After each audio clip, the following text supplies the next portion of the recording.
こんにちは、カズマです。動画をご覧いただきありがとうございます。6月15日月曜日、時刻は昼の2時を回りました。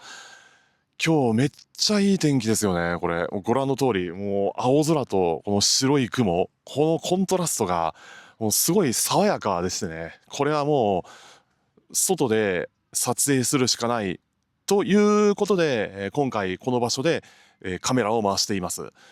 で、一部の方はお久しぶりです。最後に動画を撮ったのが先月の下旬頃でして、それからだいたい2週間か3週間ぐらい空いてしまったわけなんですけれども、皆さんいかがお過ごしでしょうか。ここに来るまでちょっと燃え尽き気味だったんですけれど、それが燃え尽き症候群に当たるのか、またはグレーうつっていう状態に当てはまるのかはわからないんですが、いや、すごい苦しかったですね。正直今もまだ、なんだか治りきってない、もしくは、その燃え尽き気味な状態から抜け出せていないような、そんな状態ではあるんですよね。一応個人で仕事してるんですよ。フリーランスとして、ウェブライティングと動画編集の仕事をやってはいたんですけれども、それも、おそらくこれ前の動画でも話したと思うんですが、だんだんと仕事の量が減っていって、で、今後その個人で働くかどうか、それとも会社員に戻るべきか、すんごい悩んでたんですよ。今までと違う生き方にシフトするのか、それともこのまま個人で働き続ける道を選ぶか、または自分自身本当は一体何がしたいんだろう、何をしてる時が一番楽しいと感じるのか、自分自身が思いっきり生きてるっていうような実感が得られるのか、それについてね、自分の人生についていろいろ考えていたんですよ。さっきも言ったように、そのウェブライティングと動画編集の案件だけではさすがに食っていけないっていうことで、今まであまり話してはいなかったんですけれども、その短期のバイトや単発のバイトだったり、あとは、フードデリバリー、そう、ウーバーイーツとか、そういうのもやってたんですよね。いろいろやってました。で、その中で、自分自身、別にちょっとした発見というわけじゃないんだけれど、自分は体を動かしている方が、性に合ってるのかなって内心そんな風に思ったんですよ。その他に、そうですね、食材に関わる仕事だったり、あとは不特定多数の人々と話をする瞬間が意外と楽しい。そういう時の方が、何かしらそのやりがいを感じるのかもしれない。なんかそんな風に感じたんですよね。それは、今までその仕事以外の場面でも、その日本国内または海外を旅していた時もそうだったように、その場所で出会う人たちとの交流であったり、その時その場所で偶然出会った人たちと会って話をする。で、その話をする中で、その人たちがおすすめする場所や、その人たちの気に入っている場所を見つける過程が好きなのかなって、なんかその時そう思ったんですよね。そこに行き着くまでのプロセスが楽しかった。それはちょっと話が変わって申し訳ないんですけれど、その仕事以外の場面でも旅をする上で何が一番自分にとって楽しいかについて今振り返ってみたんですけれども、目的地、そのどこかへ行きたいっていうよりかは、その自分が行きたいと考えている場所へたどり着くまでのプロセス、そこに行き着くまでの工程の方が楽しかった。そっちの方がすごい印象に残るものはたくさんあったんですよね。ちょっと待って、今カラスがちょっと、ちょっと眩しい。ちょっと眩しいですね。今なんかちょっと上にトンビがいるんだけれど、あれ怖いな。大丈夫かな。すいませんね。ちょっと話が逸れてしまって申し訳ないんですけれど、今そこにちょっとトンビが低空飛行で飛んでて、こっちに来ないかどうか、すごい、さっきからすごい警戒してたんですよね。こっち来ないといいんだけどな。こっち来そうで怖いな。いいわ。こういう不確実性のある展開だったり、このランダムな要素を交えた方が、その動画としては、よりリアリティが増して、もっと面白くなるんじゃないかなと思って、それで今、あえてこうやって屋外で動画を撮ってるんですよ。そういうこともあってね、ちょっと話が変わってしまって申し訳ないんですけれども、その自分自身の生き方であったり、または今後の働き方、そのワークライフバランスもそうですし、で今後の YouTube についてもどうやって続けていこうかなってなんかねずっと考えていたんですよね。半数思考というか、ぐるぐるこうなんか答えの見えないような状態で、なんかぼんやりとした心境を抱えたまま日常生活を送っていたわけですよ。でもう一つなんか他に話したいことがなんかいろいろあるんだけれど、どれから話そうかな。そうで、何をしてる時が自分にとって、幸せと感じるか、これについて少しだけ話したいと思います。何が楽しいんだろうな。やっぱり自分自身さっきも言ったように体を動かしている時、それもひたすらこう前に向けてひたすら歩き続けているそのプロセスだったり、あとはそうね、やっぱり日本全国もしくは海外、あっちへ行ったりこっちへ行ったりひたすらこう能動的に移動し続けるような、なんかそういう生き方の方が割と性に合ってるんですよね。少ない荷物で、暮らして、で少ない荷物で動き回って、でその場所で目にした光景やその時自分自身思ったことや感じたことについて話をする、またはそう自分が今持つこの感性であったりスキルであったり、その自分の持つ表現力や何かしらのこう持ち味というか、そういうものを全部活かしてそれをベースに実践し続けるっていうような、そういうミニマリズムに通じるようなことをね、それを交えた上で今後もこの YouTube を続けたいっていうふうにね考えてはいるんですよ。だからそれまで自分が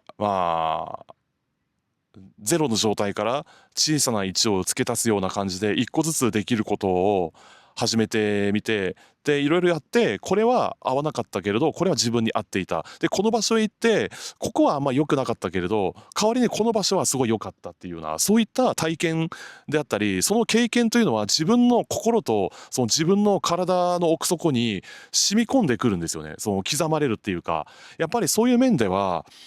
そうですね、これはYouTube 以外にノートっていうプラットフォームでも話をしたんですけれど、今後はオフラインでの体験にフォーカスしようかなっていうふうに考えてますね。そういう感じで少ないもので暮らし実践し続ける、いかに少ないコストで最大の価値を作り続けるか、それについて考えた結果、自分の場合はたくさんのものを買う、またはたくさんのものを持ち続けるよりかはできるだけ多くの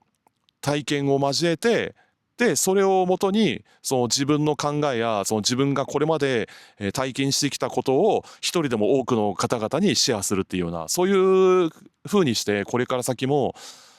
YouTube とノートを続けていきたいなというふうに考えていますね。何をしている時が幸せと感じるのか、どういう時が自分にとって健やかな気持ちでいられるかについて考えたんですけれども、そうですね、まとめると、もう生きていく上でたくさんのものはいらない。できる限り少ないもので暮らし実践し続けると同時に、もう競争から降りる。この息が詰まるような競争社会だったり、あとは陰湿な人間関係やその陰湿な行いがもう延々と繰り返され続けているような、そういう会社だったりその職場だったり、そういったところに対して自分の人生を委ねるようなことは絶対にしない。これだけは絶対に言えますね。会社員だった頃はもう本当にしんどかったんですよ。すごい人間関係がもう劣悪でね、信用に値しない人たちしかいなかった。本当苦しかったね、あの頃は。うん。ストレスフルで、もう頭痛と腹痛が治らないような、もうそれもメンタル的な状態がね、もうさらに悪化していって、もう朝全く起き上がれない、そういう時期が昔あったんですよ。これは過去の動画でも少しだけ話をしたんですが、あの頃は本当に苦しかったですね。10代の学生時代と20代の会社員の時代、振り返ると。ちょっと待って。やっぱり今、6月中旬ということもあって、ちょっと虫がだんだんと増えてきましたね。それはそうか。もう夏ですもんね。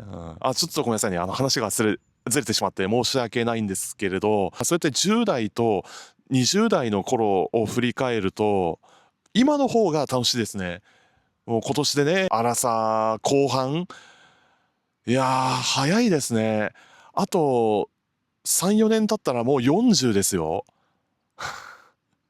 こんなんで生きていけるのかなって、内心すごい不安な気持ちはあるんだけれど、かといって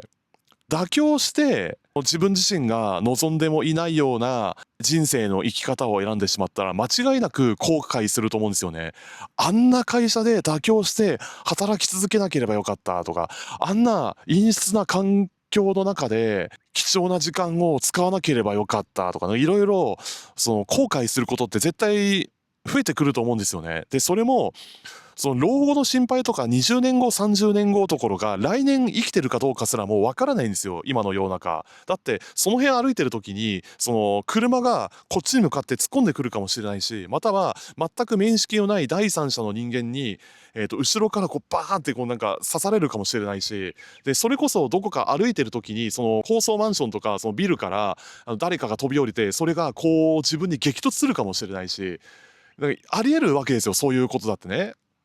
あとは電車とかバスに乗ってる時、もしくは飛行機に乗ってる時、それが墜落したりまたは脱線して爆発だったり、それがなんか思いっきり転落して、大勢の方々が亡くなるようなそういう事故に巻き込まれたりとかありえますからね。決してゼロじゃないんですよ。来年どころが来月自分がこうして生きてるかどうかもわからないし、それを思ったら今この瞬間を全力で生きる、いつ最後を迎えても悔いの残らないように今この瞬間を生きる、その自分の心の声に従うっていうことが人生生きていく上ですごい大切だと思うんですよね。これ今喋ってて、思いついたんだけれど、そう昔の10代の頃の自分に伝えたいんですよね。思い出した。こうして YouTube を始めたきっかけっていろいろあったんですけれど、一番のその根底に、それから奥底にあるものとすれば、そうね、10代の頃のその当時何も知らなかった当時の自分に伝えたい、そういう思いで続けてはいるんですよね。きっと僕みたいに、その当時の僕みたいにね、現状が全くうまくいかず、人間関係がもう全然うまくいかず、で何をやっても続かない、で勉強も全然続かない、で運動神経もこれといってないような、なんかそんな中でその人生に対して絶望していた時の自分に何か伝えたいことがあるかって言われたら、どんなことがあっても絶対に諦めてほしくない。今いる環境から違う場所へ環境を移してみれば見える景色が変わるし、でその時のその自分の考えやその心境が大きく変わるかもしれない。そのことを当時の10代の頃の自分に伝えたいなって内心そんな風に思いました。っていう感じですね。きっと僕みたいに考える人って他にもいるんじゃないかなと思うんですよ。今この現状を打破したいけれど何をしたらいいかわからない。で何かこう自分にとって、今後の人生におけるその何らかのきっかけや何か漠然と共感できるものがないかなとか、いろいろ考える人っていると思うんですよね。けど誰に話したらいいかわからないとか、この思いをそのどこで、さらけ出せばいいかとか、いろいろこう思い悩む人はきっとどこかにいるはずなんですよね。で、そういう人たちに対しても何かその小さなきっかけであったり、背中を押せるようなそういった些細なきっかけにつながったらいいなと思って、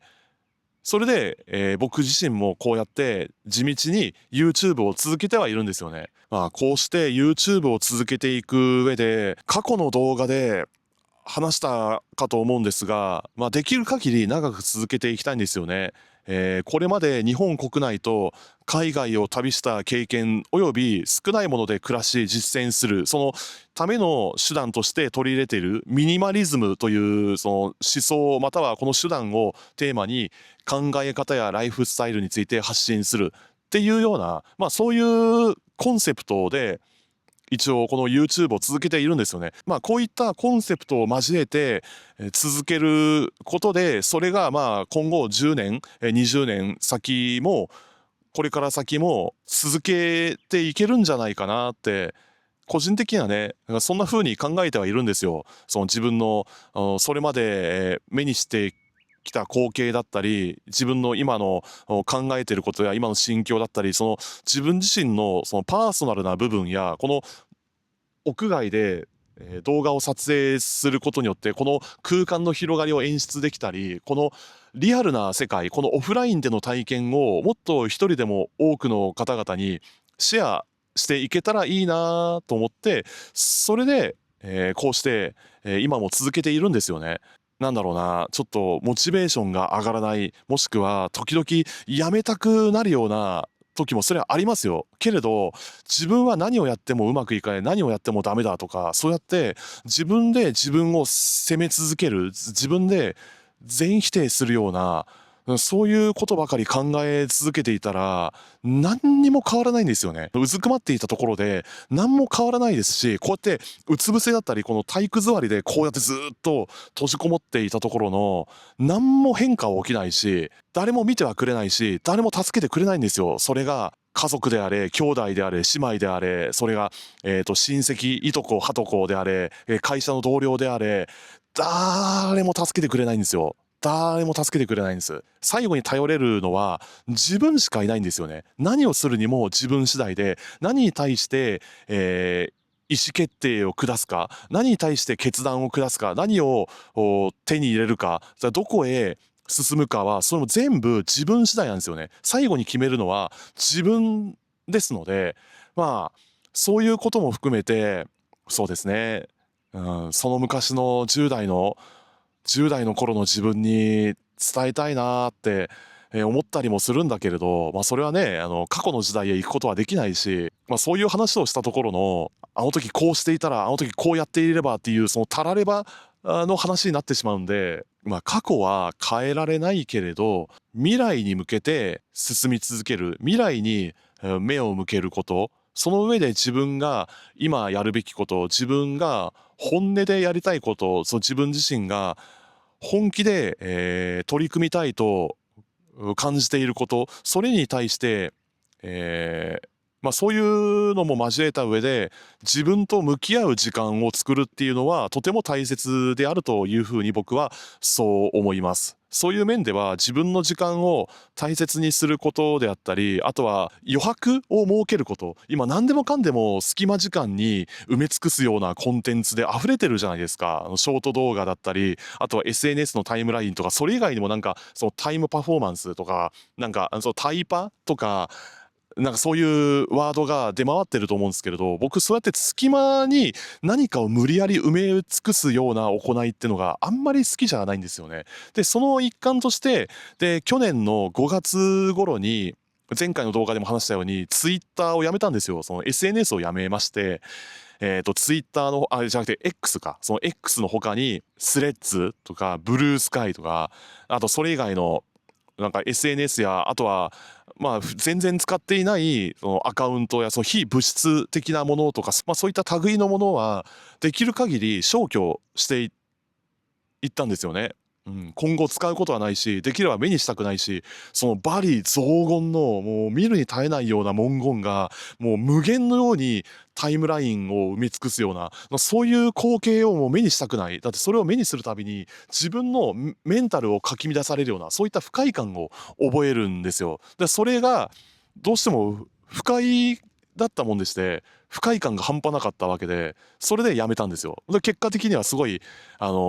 息がしやすくなったっていうか、辞める前と比べたら今の方が多少なりとも健やかな気分ではありますね。そういう感じで、余白を大切にすること、自分の心と向き合う時間を作る、または生き急がないこと、